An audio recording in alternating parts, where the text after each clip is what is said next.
Feliz sábado a todos. Que bom estarmos aqui juntos nesse sábado agradável. Não está calor, não está frio. A chuva deu um tempinho, né? Podemos nos reunir aqui com tranquilidade. Já aprendemos muito. Eu devo confessar que a mensagem do James foi muito rica para mim. Eu aprendi muita coisa ali. E eu até comentei com a minha esposa aqui que se o que o James falou não fizesse nenhum sentido, o projeto deles não teria essa prosperidade toda, né? Não estaria aí espalhado pelo mundo e trabalhando em harmonia com a igreja. Então, pela experiência que eles têm e tem funcionado, a gente sabe que está certo o que ele está dizendo. E me ensinou muita coisa em relação a essa questão do nosso relacionamento uns com os outros, com a liderança da igreja. Eu acho isso de suma importância. Somos um povo só, certo? Então temos que nos unir para concluirmos a obra que o Senhor nos deu. Bom, eu queria convidar os irmãos a meditarem num assunto que é de suma importância. Eu queria convidar os irmãos a abrirem a Bíblia. Primeira carta de Paulo a Timóteo, capítulo 3. 1 Timóteo, capítulo 3. É um texto bastante conhecido. E o verso 16.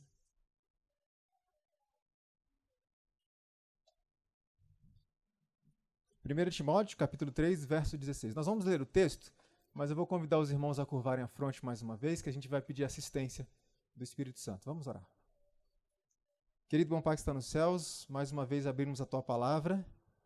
O Senhor nos conhece, temos limitações, mas pelo poder do Teu Santo Espírito, nos ajude a entender aquilo que vamos estudar. Que o Senhor possa abrir o nosso coração, acalmar o nosso espírito e que possamos ouvir unicamente a Tua voz a falar por meio da Tua revelação. Nós pedimos e agradecemos em nome de Jesus. Amém. 1 Timóteo capítulo 3, verso 16 diz assim: E sem dúvida alguma, grande é o mistério da piedade. Deus se manifestou em carne. Foi justificado no Espírito, ou seja, foi declarado justo, visto dos anjos, pregado aos gentios, crido no mundo e recebido acima na glória. Eu vou pedir permissão aos irmãos, nós vamos projetar os demais textos para a gente poder ganhar tempo. Eu falo um pouco rápido, minha esposa às vezes me controla ali, porque nós vamos construir um raciocínio e eu preciso de um certo dinamismo, então nós vamos projetar os próximos textos. Eu não sou pastor, não sou teólogo, na verdade a minha formação é em matemática, então tudo a ver, né? Então, quando eu estudo um assunto, tem que fazer sentido para mim. E outro detalhe, eu sempre tive muita dificuldade a minha vida inteira com temas muito subjetivos, filosofia, sociologia, psicologia, eu sempre tive dificuldade. Então, muitas vezes, algumas coisas que eu vou aprendendo com os irmãos, com pastores, com líderes da igreja, eu preciso muitas vezes traduzir para mim mesmo de uma forma simples. E é isso que eu vou tentar fazer no tema que nós vamos tratar hoje. É um tema complexo, amplo, mas eu quero tratar desse tema da forma mais simples possível, que é assim que eu consigo compreender essas coisas. A Bíblia acabou de nos dizer que aquilo que envolve o plano da redenção sempre estará envolto em algum mistério, para mentes finitas como a nossa. Nossa mente é muito pequena. E o plano da redenção ele tem várias fases, vários aspectos. E um dos aspectos mais surpreendentes, uma das fases mais surpreendentes, na minha opinião, a mais surpreendente e gloriosa e maravilhosa, é a encarnação de Deus na pessoa de Jesus Cristo. Isso é um mistério grande demais para mim. Eu sei que para vocês também. E nós vamos passar quanto tempo estudando isso? A eternidade.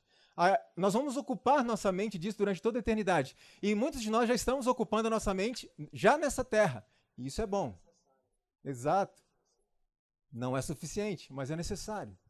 Muitas pessoas têm perdido o sono nessa terra por causa desse tema. Mas então significa que nós não devemos estudar esse tema porque é um mistério? Não. Tem algo revelado para nós? Sim, e nós precisamos nos dedicar a esse estudo. Veja que interessante o que o irmão White escreveu a respeito. A humanidade do Filho de Deus é tudo para nós. É a corrente de ouro que liga nossa alma a Cristo e, por meio de Cristo, a Deus. Isto deve constituir o quê? O nosso estudo. É campo frutífero que recompensará o pesquisador, que cave de que forma? Fundo em busca de verdades ocultas. Então é um maravilhoso mistério. Vamos nos ocupar dele por muito tempo. Diante disso, a profetisa Ellen White nos dá um conselho, na verdade uma advertência muito séria, e é esta: seja cuidadoso, extremamente cuidadoso, em como você considera a natureza humana de Cristo. Então devemos estudar o assunto, sim ou não? Sim, mas de que forma? Com muito cuidado, porque quando entramos nesse tema, estamos pisando em lugar sagrado, santo, misterioso também. Quando fala de pisando em lugar sagrado, vocês se lembram de quem? Moisés. Moisés, quando entrou naquele lugar, o lugar era sagrado em si mesmo? Não. Mas a presença de Deus tornou aquele lugar santo e Deus disse o que para ele?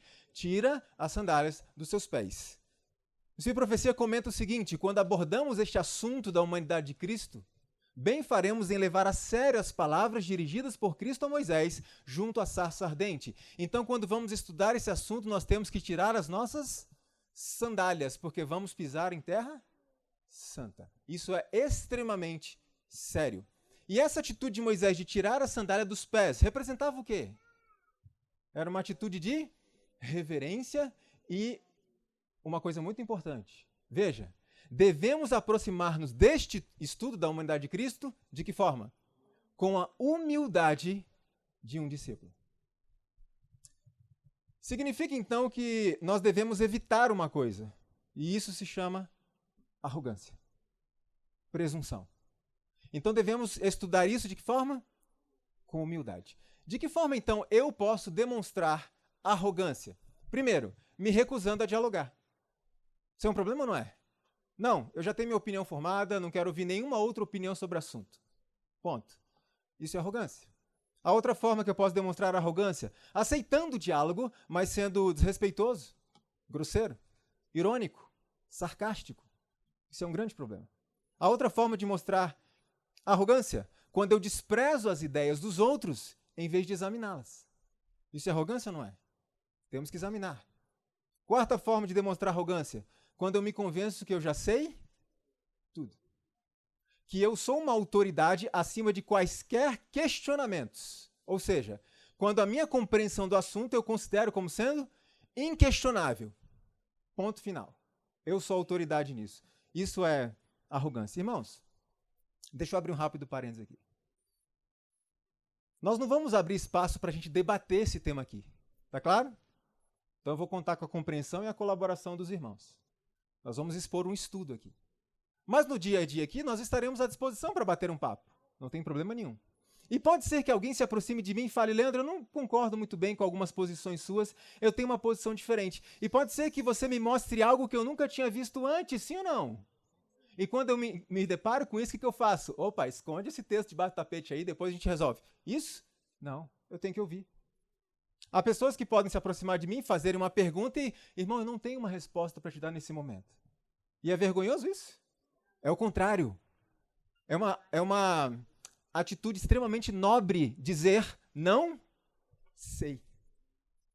Algumas pessoas podem pensar assim: bom, eu vou pegar esse menino, eu vou fazer uma pergunta para ele, vou fazer ele passar vergonha, ele não vai ter resposta. E eu pergunto: desde quando não ter resposta é motivo de vergonha? É nobreza você dizer: eu não sei.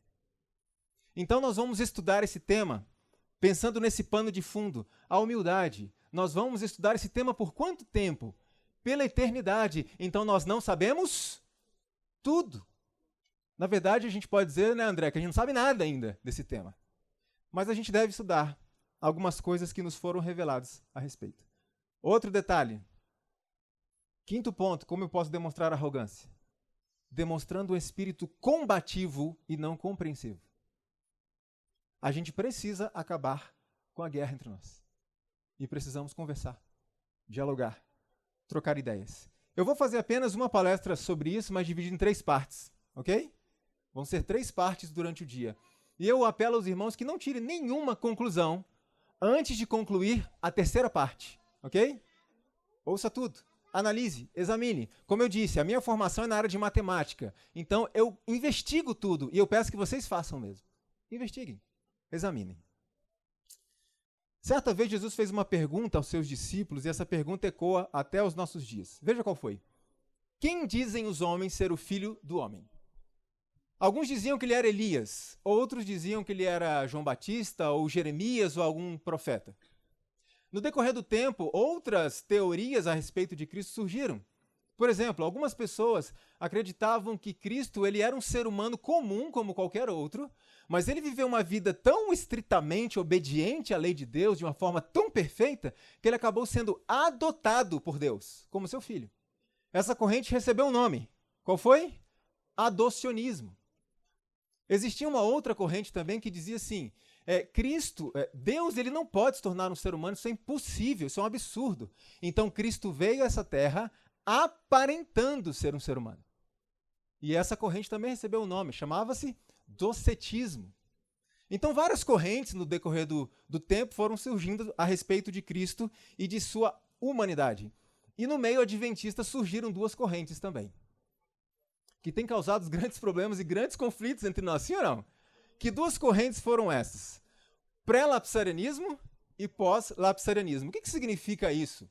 Bom, lapsus significa erro, falha, queda. Então, há um grupo que defende que Cristo veio a esta terra com uma humanidade como a de Adão antes do lapso, antes da queda de Adão. Por isso, pré-lapso, pré-lapsariano. Outros creem que Cristo veio com uma humanidade semelhante à de Adão depois do lapso, depois da queda. Por isso, pós-lapsariano, ok? Então, essas são as duas correntes que temos hoje. E eu pergunto uma coisa. Esse tema tem sido muito debatido? Sim ou não? Nos últimos anos? Não, pode deixar. Obrigado. Ah, tá tampando aqui? Ah, não é a Bíblia não. É aqui, ó. É a pontinha do púlpito aqui, ó. Mas acho que não vai atrapalhar não. Acho que vai dar certo, né? Tá, dá para enxergar tranquilo. Bom, então essas duas correntes surgiram em nosso meio. Só que Cristo, ele dirige uma pergunta direta a cada um de nós. E a pergunta que ele faz é, tudo bem, existem correntes aí que dizem que eu sou João Batista, Elias, Jeremias, profetas, etc. Mas a pergunta que Cristo faz é, e vós? Quem dizeis que eu sou? Essa pergunta é para quem? Para mim. E vós? É como se Cristo dissesse, qual é a tua visão, qual é a tua opinião a respeito da minha natureza? A respeito de quem eu sou? O que eu represento para você? E eu queria fazer uma proposta aqui para vocês. O Uriel já deu uma introdução ontem. A proposta é a seguinte, vamos deletar da nossa mente, vamos esquecer pré-lapsarianismo e pós-lapsarianismo. Por quê? Existem algumas razões. Primeiro, porque essas expressões elas são inadequadas para sintetizar o Deus homem. São inadequadas. Não é capaz de comportar Deus em um rótulo, ok? Segundo ponto, porque esses dois rótulos fazem com que os textos de Ellen White briguem entre si, como se estivessem se contradizendo. Isso é um grande problema. Outra razão para a gente deixar isso de lado, esses rótulos, eles acabam polarizando a igreja. E sabe qual é o resultado? Formam-se dois grupos que muitas pessoas ficam tão obstinadas e obcecadas com aquele rótulo que elas não conseguem enxergar que os dois grupos têm mais coisas em comum do que em divergência. Então tem um monte de coisa que há um conflito e que não precisa ter, porque já é comum. Mas esses rótulos, como o Uriel bem disse ontem, a gente pega um rótulo e esse rótulo muitas vezes vem com uma série de coisas embutidas ali que a gente não percebe. Então é inadequado. Eu, por muitos anos, fugi desse assunto. Duas razões. Primeiro, porque eu sempre fui muito questionador, meus pais sofreram muito comigo. Foi difícil para eles. E eu procurava um pré-lapsariano e questionava algumas coisas. E eles olhavam para mim e falavam assim, você é dissidente perfeccionista. E então eu ia para outro grupo, os pós-lapsarianos, e fazia questionamentos, porque, de verdade, eu queria entender. Algumas coisas não estavam batendo, dos dois lados. E eles olhavam para mim e falavam, você é político, institucionalizado, você quer acesso aos púlpitos. E eu ficava assim, mas gente, não é isso. Eu só quero realmente entender. precisa fazer sentido para mim e ainda não está fazendo. Então vamos deixar essas coisas de lado.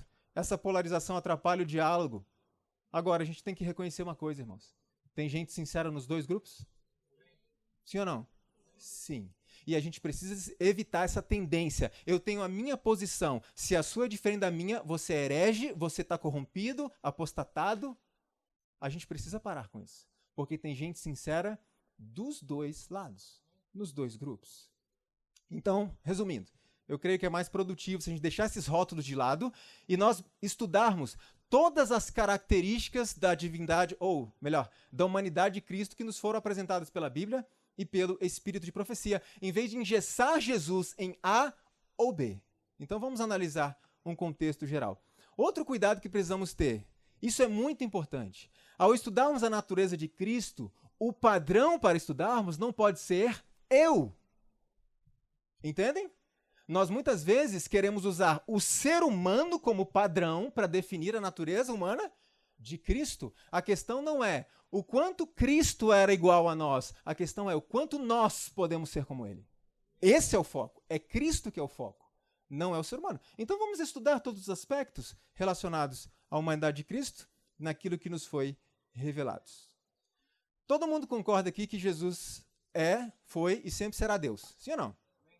Todos concordamos. E a Bíblia confirma isso quando diz: no princípio era o Verbo, e o Verbo estava com Deus, e o Verbo era Deus. Então, quando Cristo esteve na terra, a divindade não foi removida dele, a divindade não foi substituída pela humanidade. Cristo, ele continuou com a sua divindade permanentemente em toda a sua vida na terra. E vocês vão ver por que essa convicção é importante, para a gente entender algumas coisas mais para frente. Portanto, em relação a Deus, a Bíblia diz que Cristo era igual, certo? Agora, em relação ao ser humano, o que a Bíblia diz? Veja. Por isso convinha que em tudo fosse semelhante aos irmãos. Eu peguei esse termo e fui buscar nos originais gregos, porque isso me intrigou muito. No português, semelhante não é igual, certo? Mas o que o autor quis dizer quando escreveu esse texto? E eu me deparei com um texto que parecia para mim resumir esses dois aspectos de Cristo. O texto é esse aqui, ó. Sendo em forma de Deus, não teve por usurpação ser igual a Deus. Não exigiu seus direitos de divindade. Mas esvaziou-se a si mesmo, tomando a forma de servo, fazendo-se semelhante aos homens. Isso aqui me intrigou. E eu percebi que no original grego, a palavra que foi traduzido como igual, é realmente igual, o mesmo. Mas a palavra traduzida como semelhante, homoioma, eu não sei pronunciar essas coisas, mas é como está escrito, significa uma analogia básica e não uma cópia exata. Isso me chamou a atenção. Mas espera aí, se Cristo, então, no seu aspecto, na sua natureza humana, não era uma cópia exata do ser humano, então ele deve ter características iguais a nós e características diferentes. Foi a conclusão que eu cheguei nos meus estudos, na minha investigação. Interessante que um outro texto me ajudou a chegar a esta conclusão, e foi esse aqui. Porque se fomos plantados juntamente com ele na semelhança da sua morte, também o seremos na da sua ressurreição. Qual foi o meu pensamento ali? Espera aí. A nossa morte e ressurreição será igual à morte e ressurreição de Cristo? Não. Então, há algo de diferente. Agora minha pergunta era, peraí, mas não tem como ter algo diferente de Cristo, entre Cristo e nós. Porque senão como é que ele iria nos compreender? Como é que ele iria, viver essa nossa vida aqui se ele tivesse alguma coisa diferente de nós? E a gente vai ver um pouco a respeito disso mais adiante. Mas eu continuei os meus estudos e percebi uma coisa. Cristo é Deus e homem, sim ou não? As duas coisas. Quantos seres humanos já pisaram nessa terra com essa característica? Nenhum. Só Cristo. Então eu cheguei à seguinte conclusão. Então Cristo é de uma espécie única. E aí a Bíblia me confirmou essa informação quando disse: e o Verbo se fez carne, habitou entre nós, e vimos a sua glória como a glória do unigênito do Pai, cheio de graça e de verdade. Vou eu lá para o grego. O que esse unigênito significa? A palavra grega, monogenes, significa único dessa espécie. Nunca existiu outro dessa espécie. Veja que interessante o que o irmão White escreve a respeito disso. As duas naturezas foram misteriosamente misturadas em uma pessoa, o homem Cristo Jesus. Este é um grande mistério que não será totalmente compreendido até a transladação. Duas naturezas misturadas. Lembre-se, isso não tem nada a ver com dualismo grego, ok? Não tem nada a ver com isso. Agora tem um ponto importante. Cristo tinha duas naturezas misturadas nele, mas somente uma natureza humana. Está claro esse ponto? Duas naturezas, uma divina e uma humana, mas apenas uma natureza humana. E aqui que está o centro do conflito, sim ou não? Que natureza era essa? Que natureza humana? Era igual a nós? Se era igual a nós, como é que a gente faz em relação ao sacrifício perfeito? Se era diferente de nós, como é que a gente faz em relação à salvação, a copiar o seu exemplo? Então essas coisas me intrigaram por muitos anos e eu me recusava a falar sobre o assunto enquanto eu não tivesse convicção. E alguns podem me perguntar, Leandro, você já sabe tudo sobre o assunto? Não, não sei nada. Mas então você tem algumas dúvidas do que você vai falar? Não. Do que eu vou apresentar não tenho dúvida nenhuma e por isso estou apresentando. É a minha convicção. Mas há muita coisa ainda que nós ainda não sabemos. E precisamos avançar neste estudo. Eu pergunto uma coisa. Que tipo de natureza humana Cristo tinha? Veja bem. Adão, antes da queda, era um ser humano? Sim ou não? Sim. Adão, depois da queda, era um ser humano? Sim. Então, antes ou depois da queda, Adão continuava sendo um ser humano. Então, pergunto, qual seria o problema de Cristo ter características de Adão pós-queda e de Adão pré-queda, se antes e depois da queda Adão continuava um ser humano? Isso eu estou reproduzindo as minhas investigações, ok? Que eu fazia ali na minha casa. Agora veja que interessante o que Ellen White escreveu para complicar a nossa vida. Olha só. Ele, Cristo, venceu Satanás na mesma natureza sobre a qual Satanás obteve a vitória onde? No Éden. Eu pensei, bom, parece uma natureza antes da queda. Olha outro texto. Cristo é chamado de segundo Adão. Ele começou onde o primeiro Adão começou. Peraí. Então parece uma natureza pré-queda. Mas eu continuei estudando. E aí vem as dificuldades que Ellen White cria para nós. Veja. A natureza de Deus, cuja lei tinha sido transgredida, e a natureza de Adão, qual a natureza de Adão? O transgressor, encontraram-se em Jesus. E eu pensei, peraí, irmão White. Decide. Olha um outro texto. A grande obra da redenção só poderia ser efetuada pelo Redentor ao tomar o lugar do Adão caído. Aí eu falei, não é possível isso. Vocês entendem, irmãos, porque essa discussão é vazia? Nós temos que ignorar esses rótulos e começar a estudar todos os aspectos que estão envolvidos na natureza de Cristo? Porque tem texto para corroborar todos os dois lados, sim ou não? E nós precisamos investigar o que isso significa. Eu gosto muito de investigar etimologia, a origem das palavras que são usadas na profecia e na Bíblia. A gente poderia usar aqui vários textos que, olhando superficialmente, parece que estão em contradição uns com os outros. Isso criou problemas para mim por muitos anos. Por isso que eu não vou tocar nesse assunto agora, porque está complicado entender isso. Ou Ellen White estava confusa, escreve uma coisa, escreve outra. Ou então, Cristo, em sua natureza humana, tinha traços de Adão pré-queda e traços de Adão pós-queda. Então a gente pode concluir o seguinte. Humanidade como a de Cristo só existiu uma vez na história. Segundo ponto. Se sua humanidade foi semelhante à nossa e não igual, como a Bíblia deixa muito claro, então deveria ter aspectos iguais e aspectos diferentes. Agora, essas diferenças não poderiam representar vantagens em relação a nós, no que diz respeito à transformação de caráter e vitória sobre o pecado. Vocês concordam comigo? Não poderia ser vantagem. Foi. Nós vamos estudar isso durante o dia. Como é que isso aconteceu? Agora veja o seguinte. O que nós precisamos ter em mente aqui é Cristo, ele precisava ser igual a nós para nos compreender, para nos socorrer e para ser o nosso modelo. Certo? Mas Cristo precisava ser diferente de nós para ser o nosso Salvador. Isso nós precisamos entender. E nós vamos entender durante o dia o que ele tinha igual e o que tinha diferente. Obrigado.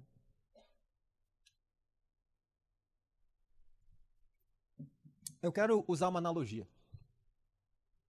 Eu, como da área de exatas, eu gosto de analogia, porque ajuda a gente a entender algumas coisas. E lembre-se que uma analogia, ela nem sempre tem aplicações literais para todos os pontos, ok? Inclusive as parábolas de Cristo, nem tudo você pode aplicar literalmente, porque criava-se um cenário, e nem todos os detalhes, né, têm uma aplicação literal. Bom, a analogia é a seguinte. Imagine que eu e Isaac estamos ali nadando numa praia, e de repente eu e o Isaac começamos a nos afogar. A situação começa a ficar complicada. Então, o Isaac grita para mim e fala, Leandro, me ajuda, me salva aqui. E eu digo para ele, Isaac, não vai dar. Mas por que não? E eu respondo para ele, porque eu nado tão bem quanto você. Eu tenho um preparo físico tão bom quanto o seu. Eu conheço as técnicas de resgate tão bem quanto você. Ou seja, a gente está no mesmo barco, não tem como eu te salvar. Então ele diz assim, já sei. Vamos gritar pelo salva-vidas. Vamos chamá-lo. E eu digo para o Isaac, mas Isaac, nós vamos chamar o salva-vidas? Eu não acho que ele pode ajudar a gente. Olha só, nós somos seres humanos. O salva-vidas? Também. Nós somos de carne e osso e o salva-vidas também é. Nós temos sangue aqui nas veias. Se a gente se machucar, sangra. O salva-vidas também. Nós precisamos nos alimentar e tomar água para permanecermos vivos. Ele também. A gente precisa de descanso periódico. Ele também precisa. Nós estamos sujeitos a enfermidades. Ele também está. E aí, o último ponto. Eu falo, Isaac, a gente vai morrer um dia. E o salva-vidas? Também vai. O que isso tem a ver com o que estamos tratando?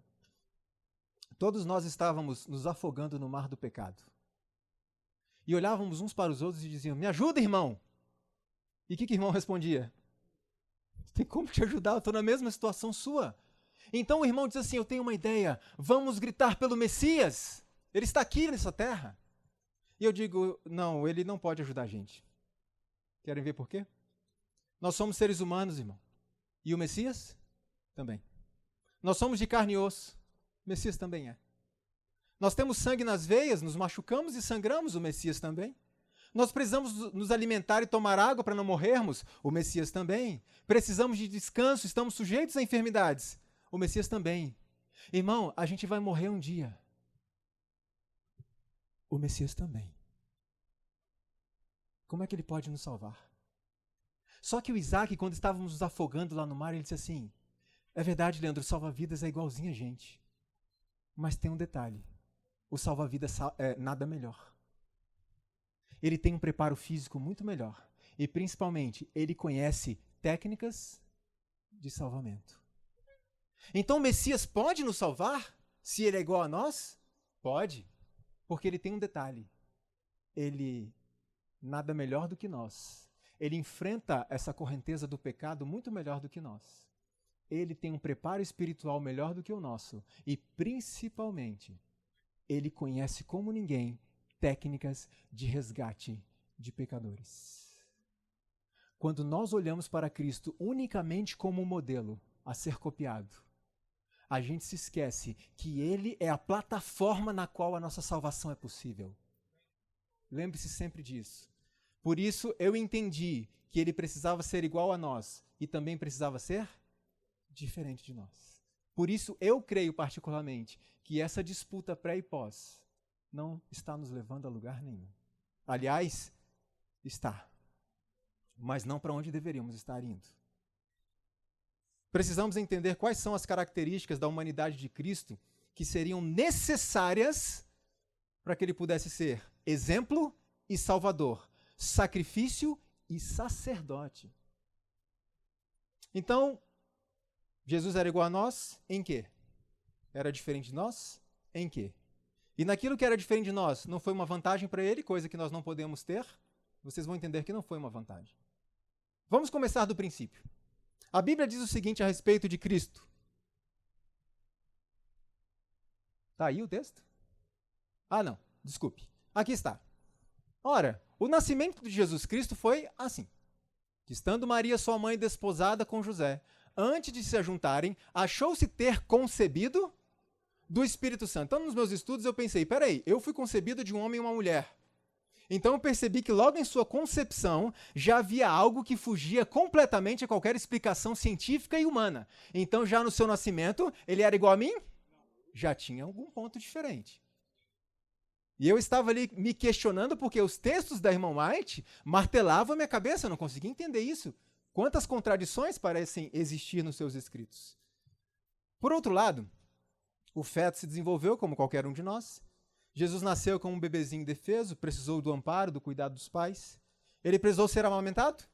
Sim, claro. Ele precisou de roupas para protegê-lo do frio ou do calor?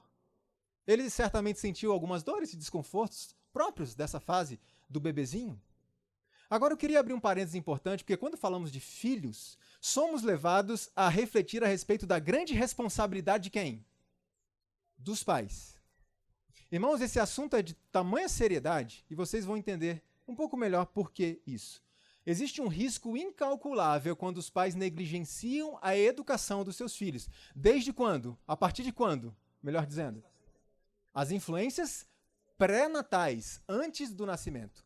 Por quê? Veja esse texto aqui, que para mim foi um texto extremamente forte. Eu não conhecia esse texto. A irmã White escreveu assim: as crianças são presas legítimas do inimigo.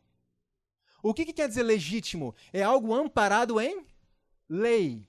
Ou seja, as crianças são presas por direito do inimigo. Isso para mim foi muito forte. Por quê? Porque se isso acontece, as crianças são totalmente dependentes de quem? Para quebrar essa corrente? Dos seus pais, né, que são, digamos assim, são Cristo para elas ali naquela fase de bebezinho, antes da fase da consciência. A irmã White continua dizendo assim, ó: as crianças são presas legítimas do inimigo, porque não são súditos da graça, não experimentaram o poder purificador do sangue de Jesus, e os anjos maus têm acesso a essas crianças. Isso é forte demais.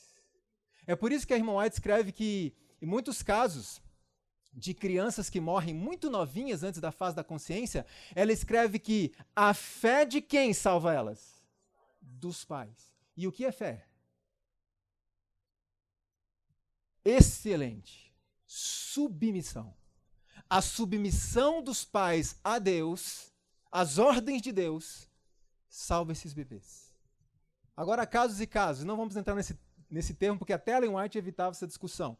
Não tinha muitas revelações a respeito disso, mas precisamos entender que essas crianças são súditos, são presas, na verdade, legítimas do diabo quando nascem. E eu fiquei me perguntando, será que Cristo nasceu como uma presa, como uma presa legítima do diabo?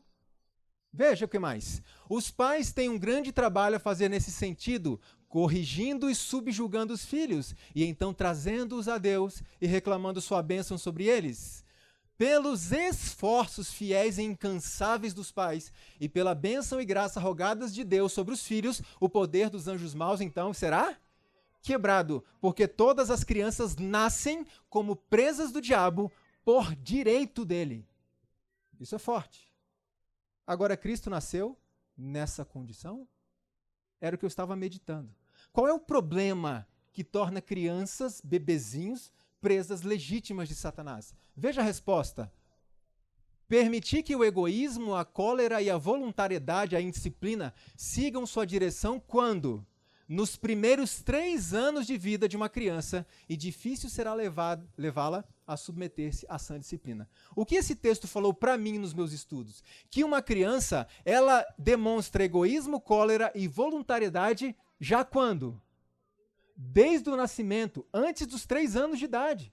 E os pais têm que controlar isso, direcionar isso, redirecionar, quebrar essa corrente que as torna presas legítimas de Satanás. Por quê? Porque elas já nascem com egoísmo. Então, eu concluí que a gente já nasce com isso, porque tem que ser controlado antes dos 3 anos de idade. Eu queria abrir um parênteses aqui e compartilhar com os irmãos uma pesquisa científica que foi conduzida pelo Instituto Max Planck, não sei quantos conhecem, Instituto Alemão. E eu vou resumir aqui, porque essa pesquisa, ela foi publicada um resumo na revista Crescer, se eu não me engano é da editora Globo. E eu vou compartilhar com vocês um trechinho, e depois um trecho das conclusões do pesquisador, do chefe da pesquisa, que foi publicado na revista Neuron, que é uma revista científica, se eu não me engano, americana.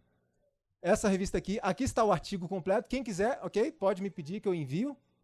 E isso foi publicado, então, na revista Crescer aqui no Brasil. Veja só algumas conclusões da pesquisa. Todo bebê já nasce egoísta. A ciência acaba de comprovar o motivo.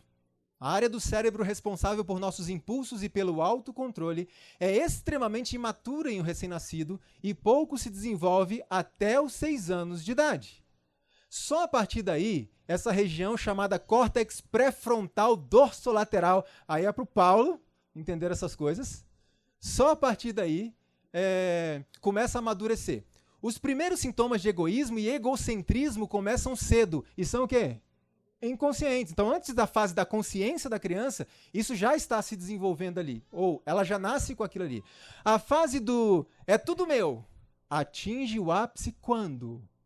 Por volta dos 3 anos. Eu tenho dó da ciência, ela ajuda a gente em muita coisa, mas em relação a uma mulher sem cultura formal nenhuma, chamada Ellen White, a ciência estava sempre 100 anos atrasada. Acabamos de ler o texto da irmã White que ela fala exatamente isso. Agora veja, na própria revista Neuron, essa é a conclusão do próprio diretor da equipe de pesquisa. Olha o que ele diz. Concluímos que o comportamento egoísta em crianças mais novas não é causado por uma falta de compreensão do que é certo e errado. Ele reconhece que elas não têm a compreensão do que é certo e errado, mas não é isso que causa, né, essa questão do egoísmo. Ele diz, mas pela incapacidade de implementar o controle comportamental quando tentados a agir de forma egoísta. Elas não entendem nada do que está acontecendo, mas não é por causa disso. A questão é que elas não têm freios naturais para resistir à tentação de ter comportamentos egoístas, coléricos e indisciplinados. Elas são 100% vulneráveis às tentações. E aí eu pergunto, aliás, eu me perguntava na minha pesquisa, será que Jesus também nasceu assim? Será que ele também nasceu com esse comportamento egoísta natural? E isso teve que ser controlado? Será que ele nasceu como um súdito legal de Satanás? Eram os meus questionamentos. Veja o que mais o Espírito e Profecia fala a respeito. O egoísmo está embutido em nosso próprio ser. Chegou a nós de que forma? Como herança, e foi acalentado por muitos como um tesouro precioso. Veja o que mais ela diz. Temos por herança tendências para o mal. Isso é uma parte do eu que ninguém precisa fazer. Já está aqui, já nasce com a gente. É uma fraqueza do homem acariciar o egoísmo, pois ele é um traço natural do quê? Do nosso caráter. E aqui a gente tem um problema muito sério. Por quê? Porque o espírito de egoísmo é o espírito de Satanás. E é por isso que quando nascemos nós somos presas legítimas de Satanás. Porque já nascemos egoístas. E nos meus estudos eu me perguntava, mas será que Jesus também nasceu nessa mesma condição nossa? Ele também nasceu com egoísmo, o espírito de Satanás? Se eu disser que sim, temos um grande problema. Se eu disser que não, eu terei que admitir que Jesus teve alguma coisa diferente de nós. E era essa a minha investigação. E eu dizia, Senhor, me ajude. Se tinha, me mostre o quê? E me mostre que isso não representou uma vantagem para ele em relação a mim, porque eu quero vencer como ele venceu. Eu quero isso. Irmãos, eu entendi que Jesus não precisava ser igual a nós em tudo, mas apenas no que era necessário. E o que era necessário? Nós vamos ver hoje. Então nós nascemos com o espírito egoísta, e veja o que a Bíblia diz a respeito disso. Todos nós também andávamos nos desejos da nossa carne, fazendo a vontade da carne e dos pensamentos, e éramos por natureza o quê? Filhos da ira. Então fui buscar de novo nos originais. Por natureza, natureza inerente, origem, nascimento, composição. Filhos, criança, descendente. Ira, vingança, punição. Então a Bíblia diz que nós éramos por nascimento, estávamos sujeitos ao quê? A ira, a punição, por nascimento. Mas espera aí, Leandro. A gente tem culpa disso?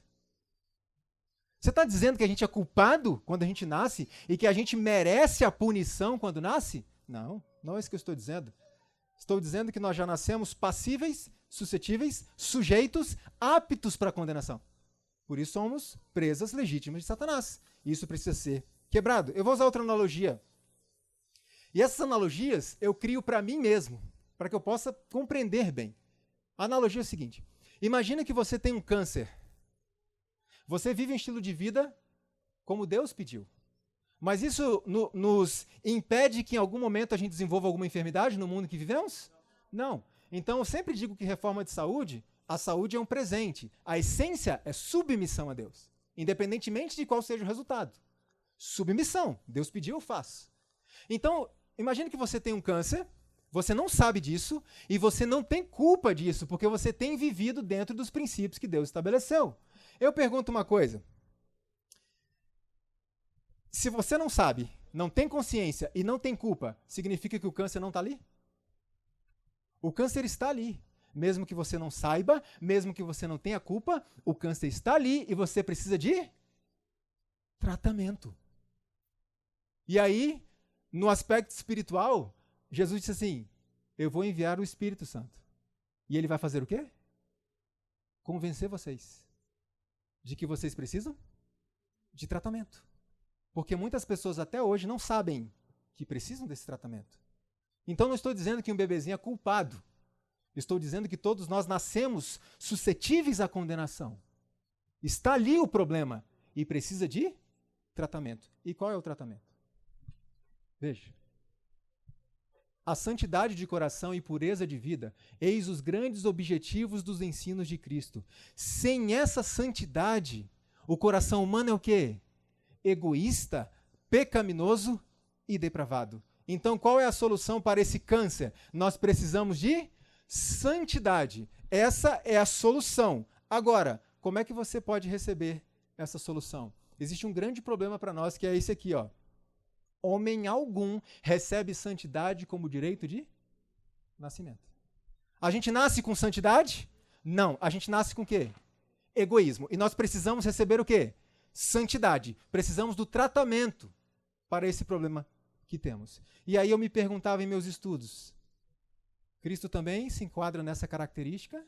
Nasceu egoísta, não herdou santidade no seu nascimento, e ele também precisa de um tratamento? E eu me perguntei, mas se Jesus precisa do tratamento contra esse câncer, quem é que vai tratar dele? Porque eu preciso dele para tratar de mim.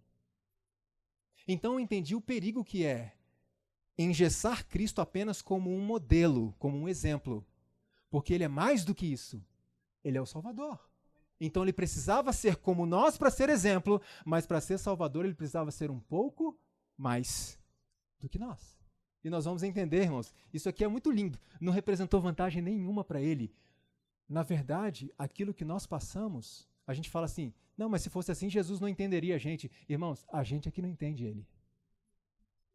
A gente não faz ideia do que ele passou, e vocês vão ver durante esse dia.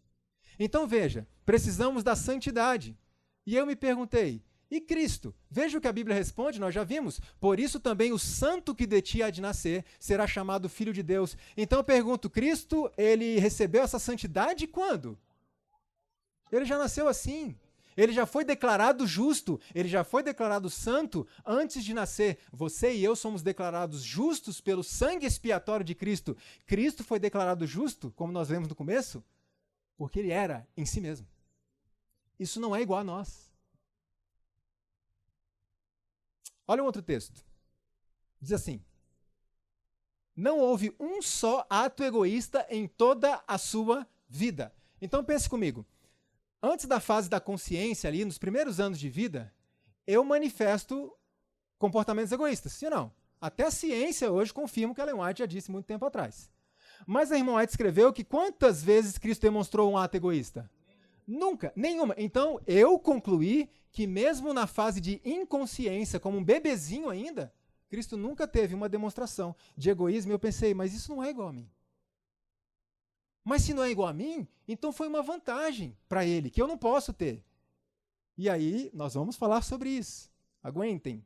Veja, isso aqui é muito interessante. Com profunda solicitude, observava a mãe de Jesus o desenvolvimento, obrigado, das faculdades da criança e contemplava o cunho de quê? perfeição no caráter de uma criança. Irmãos, eu tenho quase 40 anos de idade e não consigo esse negócio aí. Ó. Eu estou na busca, eu estou na luta ainda. Jesus, ele tinha a perfeição do caráter quando? Na infância. Como é que ele conseguiu isso? Porque ele nasceu assim? Porque ele sempre foi o grande eu sou. Mas, Leandro, então isso é vantagem para ele. Eu não sou assim. Vocês vão entender que isso aqui, na verdade, foi o que proporcionou uma aprovação muito mais severa do que a nossa. Exatamente essa característica. Por isso ele pode nos compreender. Nós vamos entender bem essa questão das tentações, como é que isso funciona, como funcionou na vida de Cristo. Então, Jesus tinha um caráter perfeito na infância? Sim. E para nós? O processo de santificação é um processo que dura quanto tempo durar? A vida. E ele já tinha isso na infância. Não pode ser igual a mim. Então alguém poderia questionar assim, não, mas espera aí, se era assim, não podia ser tentado por Satanás? Irmãos, me responda uma coisa. Quando foi que Adão foi tentado? Quando era assim. Quando tinha uma natureza moral, pura, santa, perfeita. Foi tentado. Por quê? Para que alguém seja tentado, não precisa ter inclinações para o mal. Nós vamos trabalhar isso melhor na próxima palestra. Ele só precisa ter o quê? Inclinações. E vocês vão entender isso. Inclinações. Porque existem inclinações para o mal e inclinações para o bem. Me responda, Satanás pode me tentar com as minhas inclinações para o bem? Sim ou não? Sim. A arte do engano está aqui. Então nós vamos entender mais adiante. Por isso ele suportou provações muito maiores que as nossas. Ele compreendia as tentações de quem? Das crianças, pois suportou suas tristezas e provações. Que provações foram essas? Nós vamos ver. Agora eu pergunto para a gente meditar e para podermos encerrar aqui. Jesus suportou as provações e tristezas de crianças também. Significa que Jesus foi tentado a roubar o brinquedo do amiguinho? Significa que Jesus foi tentado a dar um soco no coleguinha? Significa que Jesus foi tentado a manifestar egoísmo? Jesus foi tentado a fazer essas coisas erradas que as crianças fazem? Nós vamos entender isso na próxima palestra. Veja esse texto da irmã White. Não é correto dizer, como fazem muitos escritores, que Cristo era como todas as crianças. Ele não era como todas as crianças. Sua inclinação para a justiça era uma contínua satisfação para os seus pais. Nós não temos inclinação para a justiça nem depois de adulto. E Jesus tinha inclinação para a justiça quando criança. E foram nessas inclinações para a justiça que Satanás o tentou. E vocês vão entender bem em detalhes isso. Olha o que mais. Ninguém, ao olhar para o semblante infantil, radiante de animação, podia dizer que Cristo era exatamente como as outras crianças. Inclinação para a justiça. Irmãos, as nossas inclinações para o mal, elas produzem uma luta constante contra nós mesmos. Sim ou não? É uma luta constante diária. Porque para nós fazer o mal é natural. Mas para Jesus era natural o quê? Fazer o bem. O bem nós vamos entender. Desde o dia que ele nasceu. Como ele pôde ser assim? Alguns têm uma resposta e dizem, domínio próprio. Ele dominou as suas más inclinações. E eu pergunto, como um bebê de 6 meses domina as suas inclinações para o mal? Como alguém antes da fase da consciência consegue escolher o bem e rejeitar o mal? Não tem como. Porque ele é vulnerável às tentações, como até a ciência diz, não tem controle para isso. Então precisamos entender, deve ter algo diferente em Jesus. E apenas no início da sua vida, eu particularmente identifiquei alguns pontos que eu não sou assim. E eu não fiquei chateado e preocupado com isso, porque ele precisa me salvar. Não tem problema se ele tem alguma coisa melhor do que eu. Ele precisa ter. Porque ele tem que me salvar, não só me dar um exemplo. Então eu pergunto para nós fecharmos. Eu vou fechar com uma pergunta, para a gente continuar só na próxima palestra. A pergunta é, Jesus teve inclinações, propensões, tendências e paixões como nós temos? A resposta é sim e não. Sim e não. Como isso? Nós vamos entender na próxima palestra. A gente pode concluir com uma oração, Sofia? Podemos concluir? Tem alguma atividade agora, um intervalo? Vai ter um louvor agora? Mas eu queria convidar os irmãos a gente fechar esse momento com uma oração, pedindo mais uma vez que o Espírito continue trabalhando na nossa mente. Podem permanecer assim como vocês estão? Curva a sua fronte. Querido meu Pai que está nos céus, nós te agradecemos imensamente por esse grande mistério, Senhor. A gente não consegue entender plenamente isso. Mas tudo bem, Senhor. O Senhor sabe o que faz. Por isso é submissão, por isso é fé. A gente não precisa entender todos os seus planos. A gente apenas se submete. Faça o que o Senhor quiser fazer. E a gente sabe que é o melhor. Senhor, obrigado porque mesmo em meio a tantos mistérios, o Senhor nos revelou algo. E acima de tudo te agradecemos. Porque o Senhor providenciou um Salvador. Nós precisamos disso, Senhor. O Senhor sabe. Por isso eu te peço, desperta-nos, acorda-nos, para que possamos assumir ou reassumir todos os dias os nossos compromissos com o Senhor. Para que um dia possamos dizer como o apóstolo Paulo, não sou eu mais quem vivo, é Jesus que está vivendo em mim. E, Senhor, esse é o sonho de todo cristão, ser como Jesus. Por favor, derrama o teu Espírito sobre nós, nos faça como Jesus. Continua abençoando toda essa programação, pedimos e agradecemos, em nome do nosso Salvador, Jesus Cristo. Amém.